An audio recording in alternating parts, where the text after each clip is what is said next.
You know, bass anglers have literally hundreds of baits to choose from. A successful day out in the water often hinges on picking the right bait for the right situation.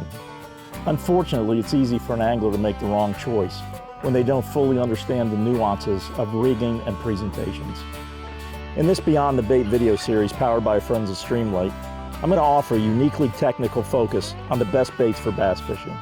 Along the way, I'll try to dispel many of the wives' tales, myths, and misnomers associated with bass fishing. Hi, I'm Dr. Todd Kuhn, editor in Game and Fish magazine. Come along as I attempt to help you put more fish in the boat. Now let's get to it.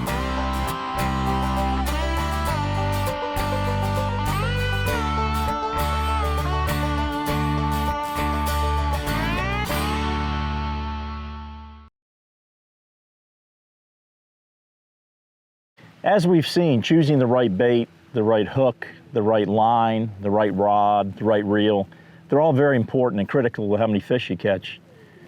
But choosing between a bait casting rod and a spinning combo is really critical also. And here's why. For the serious bass fishermen, there's two types of combos out there.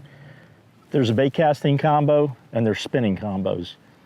The general rule of thumb is bait casting gear is for power fishing, and a spinning rod and reel is for light line finesse techniques or something that needs a little bit more precision in your presentation. Bait casting gear gives you a lot of precision casting ability, and the reason why is you're in contact with the reel at all times.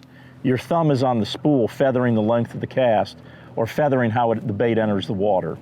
Spinning combos, on the other hand, have an open spool design where the line feathers off and there's no contact with the hand while casting. Spinning rod and reels, because of their open spool design, cast light lures further and easier than a bait casting combo. Because a spinning reel, the lure and the rod load up and the line feathers off of the spool.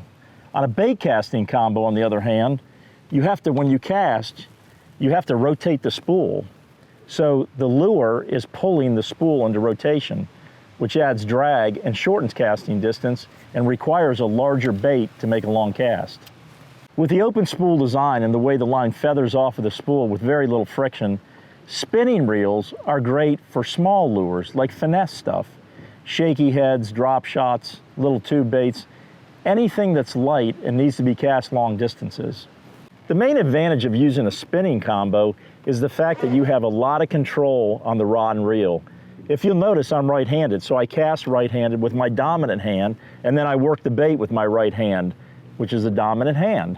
It allows me to give a great presentation, a very precise presentation. With a bait caster, on the other hand, you cast with your dominant hand and switch over and use your dumb hand, for lack of better words. So you're using a power technique on a bait casting rod, such as a worm, a spinnerbait, a buzzbait, something where a lot of finesse isn't needed, but power is.